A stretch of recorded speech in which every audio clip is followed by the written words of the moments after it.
ये तो आप हर जगह सुन ही रहे हैं कि इस बार 1900 से भी ज़्यादा वैकेंसी बीपीएससी लेकर आ गया है, यानी कि ऐतिहासिक सीट आ गए हैं इसमें। सारे बच्चे बिल्कुल ही ज़ोरों शोरों से लग चुके हैं, कमर कस चुके हैं। लेकिन अभी भी समस्या ये है कि हमें नहीं पता है इतनी सारी चीज़ें पढ़ने के बाद भी कि हम अपना रिवीजन कैसे करें। आपके पास कम समय नहीं है। अगर आप ये वीडियो सितंबर के अंतिम में देख रहे हैं तो भी आपके पास 45 डेज़ का टाइम है।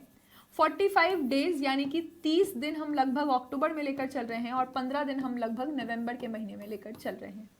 45 डेज़ में आप देखिएगा कि आपके पास सुबह से लेकर शाम तक का समय है, रात तक का समय है। अब इसका रिवीजन कैसे होगा, कौन से वो सब्जेक्ट है जिस पे हमें ज़्यादा फोकस करना होगा।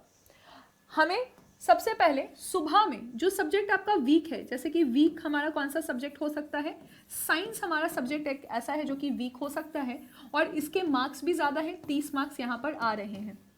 45 डेज़ को आप रिविजन करने के लिए 15-15 दिन में आप साइंस के लिए डिवाइड कर दीजिए।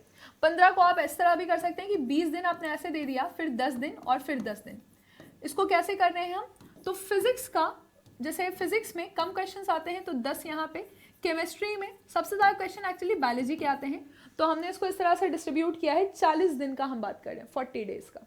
अब इसमें हम क्या करेंगे, जब हम सुबह उठ रहे हैं तो सुबह मान लीजिए कि आप 6 बजे उठते हैं, 6 बजे से लेके 8 बजे तक हम जहाँ से भी अपना हमारा जो भी सोर्स है, जो आपका नोट्स है, या आप अगर किसी किताब से, ल्यूसेंट से, क्राउन से, जहाँ से भी आप रिवाइज करना चाह रहे हैं, पहले इसको फिक्स कर लीजिए कि हम यहाँ से ही रिवाइज करेंगे। ये कुछ भी हो सकता है, ये कोई बुक हो सकता है जहाँ से आप रिवाइज करना चाह रहे हैं, या कोई नोट्स भी हो सकता है जहाँ से आप इसको रिवाइज करेंगे। इसको हमने फिक्स कर लिया। आप उत्कर्ष के मटेरियल को भी ले सकते हैं, ऐप पे आपको मिल जाएगा, उत्कर्ष क्लासेस का ऐप है, उस पर आपको मटेरियल मिल जाएंगे और वो भी बहुत ही क्रिस्प मटेरियल हैं जो कि एग्जाम के लिए इंपॉर्टेंट है। तो आपने 2 घंटा यहाँ पे दिया। जैसे ही 6 बजे से लेकर 8 बजे तक आपने रोज़ ये फिक्स कर लिया कि शुरुआत के 20 दिन बायोलॉजी पढ़ेंगे, फिर 10 दिन फिजिक्स, फिर 10 दिन केमिस्ट्री। टॉपिक भी आपको पढ़ते पढ़ते समझ में आ जाएगा कि कौन से इंपॉर्टेंट हैं, क्योंकि हम बार बार क्वेश्चंस देखेंगे। तो जैसे ही 8 बजे का समय हमारा समाप्त हुआ, 8 बजे से लेकर 8:30 बजे तक जो भी टॉपिक आपने पढ़ा है, जो भी आपने सब्जेक्ट पढ़ा है, उसका आप एक छोटा सा 50 क्वेश्चंस का MCQs लगा लीजिए। 50 क्वेश्चंस की जब आप MCQ लगा लेंगे तो जो टॉपिक आपने पढ़ा है उसकी क्लैरिटी आपके अंदर आ जाएगी। तो पहला सब्जेक्ट हमने इसको किया, 8:30 बजे तक हमारा ये काम कंप्लीट हो गया। अब आप फिर सेकेंड सेटिंग दीजिए, अपना सारा काम करके 10 बजे आप बैठिए। 10 बजे से लेकर हम 1 बजे तक की सेटिंग यहाँ पे दे रहे हैं, 3 घंटे हम यहाँ ले रहे हैं, 3 आवर्स। अब 3 आवर्स में हम अपना नेक्स्ट इंपॉर्टेंट टॉपिक देख सकते हैं, जो कि हिस्ट्री हो सकती है। अगर आप इस समय हिस्ट्री पढ़ना चाहें, ये हम आपको एक अपना रूटीन बता रहे हैं, बाकी आप अपने अकॉर्डिंग इसको डिस्ट्रीब्यूट कर सकते हैं। हम आपको एक कस्टमाइज रूटीन आप अपने बना सकते हैं, जो हम आपको बेसिक है वो बता रहे हैं।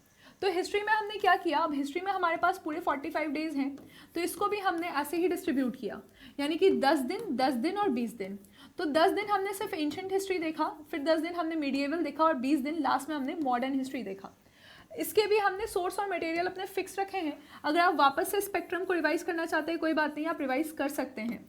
एंशिएंट और मिडिएवल के लिए आप जो NCERT की हिस्ट्री की किताब है उसको भी वापस से आप देख सकते हैं। अगर आपके पास कोई नोट्स है या आप कोई यूट्यूब चैनल देखते हैं तो वहाँ से भी आप इन चीज़ों को रिवाइज कर सकते हैं।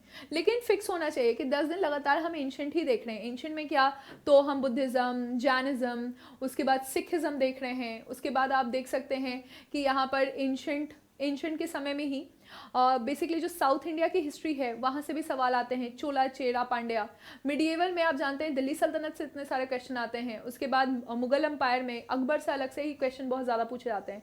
मॉडर्न में आपको गांधीयन के पहले का पीरियड, जिसमें 1857 का रिवोल्ट इंपॉर्टेंट है, और गांधीयन के बाद का पीरियड, वो पूरा पोर्शन इंपॉर्टेंट है, तो उसको आप 20 दिन में कंप्लीट कर सकते हैं। फिर वही तरीका है पढ़ने का कि 3 घंटे हमने उसको रिवाइज किया, सारी जगह से हमने देख लिया, प्रीवियस ईयर क्वेश्चन हमने बनाया। प्रीवियस ईयर क्वेश्चन को हमेशा अपने पास रखिएगा। ये प्रीवियस ईयर क्वेश्चन सिर्फ बीपीएससी के क्वेश्चन नहीं होंगे, ये यूपीपीसीएस, बीपीएससी के द्वारा दूसरे एग्जाम्स जो लिए गए हैं, यूपीएससी, उन सभी के क्वेश्चंस होंगे, क्योंकि कहीं ना कहीं बाकी क्वेश्चंस ही रिपीट होते हैं। बीपीएससी अपना क्वेश्चन खुद नहीं रिपीट करके बाकी सब्जेक्ट, बाकी जो एग्जाम्स हैं उसके क्वेश्चंस को भी रिपीट करता है। उसके बाद हमने फिर से वही काम किया कि 50 हम MCQs इसको बना लेंगे जैसे ही हमारा टॉपिक कंप्लीट होगा। तो आपका 1:30 बजे तक का ये काम हो गया। 1:30 बजे आप 2 बजे तक ये काम कर दीजिए, आपका काम कंप्लीट हो जाएगा। उसके बाद हम क्या करेंगे, 3 बज जाएगा, मान लीजिए बीच बीच में आप ब्रेक भी ले लीजिए, 3 बजे से लेकर 5 बजे तक का हमने समय दिया। यहाँ पर ना हम पॉलिटी पढ़ेंगे। अब पॉलिटी को हम किस तरह से पढ़ेंगे, 45 डेज है रोज़ हमारे पास।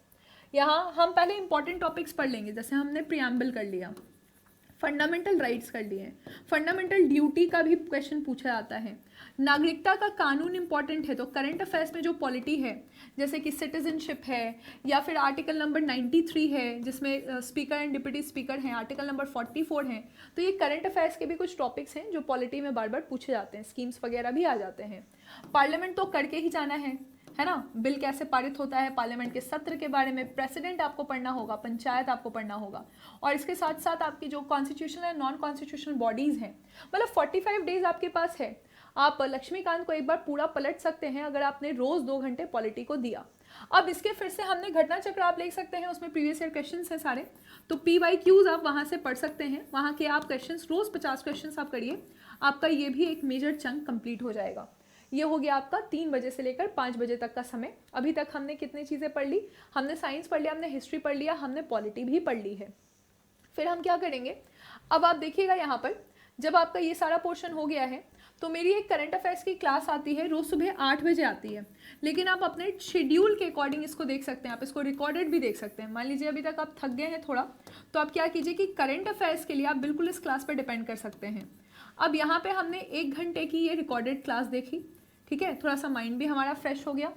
तो अब मान लीजिए कि 7 बजे तक आपने ये काम कर लिया और आपने इसमें मैक्सिमम क्वेश्चंस प्रैक्टिस कर लिए, इसके अलावा आपको और कुछ करने की ज़रूरत है नहीं, क्योंकि लास्ट जो 45 डेज है उसमें हम हर चीज़ आपको यहाँ पे करंट अफेयर्स में रिवाइज करवा देंगे। तो ये चीज़ आपने कंप्लीट कर लिया। फिर क्या होता है कि अब आपके पास है थोड़ा सा शाम का समय, 7 बजे से लेकर 9 बजे। इस समय आप क्या कीजिए कि बिहार स्पेशल पे आप फोकस कीजिए। बिहार स्पेशल का जो भी किताब है, नोट्स है आपके पास, अगर आपने उत्कर्ष की क्लासेस के बिहार स्पेशल की क्लास की है तो आपके पास बहुत अच्छे नोट्स बन गए होंगे। या 10 बजे MCQ के क्लासेस भी होते हैं बिहार स्पेशल की, वो भी 1 घंटे की क्लास होती है, 30 MCQs रोज़ प्रैक्टिस कराए जाते हैं। तो आप बिहार स्पेशल की अपना उसको रिवाइज कर सकते हैं चीज़ों को, ठीक है। तो आप मैक्सिमम इसमें रिविजन कीजिए और फिर आप MCQ प्रैक्टिस कर सकते हैं। कहाँ से, तो 10 बजे क्लास होती है, वहाँ से आप MCQ प्रैक्टिस कर सकते हैं। और रात में सोने के पहले 1 घंटे 1 आवर आप क्या कीजिए कि NCERT आप उठा लीजिए, एक बार उसको पलट लीजिए, कौन सी, 9th 10th 11th, ठीक है, यही 3 मैं कह रही हूँ। ये आपकी ज्योग्राफी की NCERT है, इसको आप एक बार पलट लीजिए मैपिंग के साथ। अब आप सोच रहे होंगे कि इकोनॉमिक्स का क्या करना है, इकोनॉमिक्स करंट अफेयर्स में ही कवर हो जाएगा। ये काम अगर आप रोज़ कर रहे हैं तो उसके बाद भी आपके पास अच्छा खासा समय बच जाएगा। बीच में अगर आपकी क्लासेस हैं तो आप अपना रूटीन थोड़ा सा एडजस्ट कर लीजिएगा। तो रिवीजन जो है उस वही मेन प्ले रोल करेगा आपका जो एग्ज़ाम है उसमें आपने पढ़ा तो सब कुछ है, बहुत सारी चीज़ें पढ़ी हैं, अभी आप फोकस करिएगा जो उन चीज़ों पे जो आपने नहीं पढ़ा है या जो आपको लगता है बहुत टफ है, लेकिन सवाल तो वो आएंगे जो आपने ऑलरेडी पढ़ रखा है लेकिन आपने रिवाइज़ नहीं किया है, या बहुत ईजी जो चीज़ है आपके लिए अभी पर आप रिवाइज़ नहीं कर रहे हैं, बाद में जाकर ये मुश्किल ना हो जाए, कन्फ्यूजन ना हो जाए, इसीलिए लोग रिविजन करते हैं। तो मैक्सिमम चीज़ें जो आपने कवर की है उसको एक राउंड आपको और ब्रश अप करना ज़रूरी है। और अगर आपको लगता है कि अब फाइनल राउंड में क्या करना है तो आप मैक्सिमम MCQs प्रैक्टिस कीजिए। अगर कोई ऐसा सेशन है जहाँ पे सब्जेक्ट वाइज, पहले टॉपिक वाइज, फिर सब्जेक्ट वाइज और फिर फुल मॉक लेंथ टेस्ट आपका मैक्सिमम MCQs प्रैक्टिस करवाया जा रहा है तो उसको आप ज़रूर ज्वाइन कर सकते हैं। ऐसा एक बैच है संकल्प बैच, ठीक है, लास्ट मोमेंट में आप शाम दाम दंड भेद सब कुछ कीजिए, संकल्प बैच 2.0।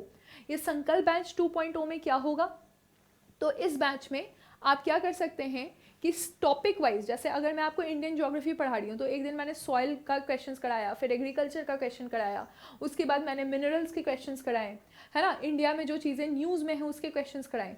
तो टॉपिक वाइज हो गया हमारा क्वेश्चन। उसके बाद जैसे पूरा ज्योग्राफी कंप्लीट हुआ मेरा तो मैंने आपको फुल मॉक लेंथ करा दिया ज्योग्राफी का।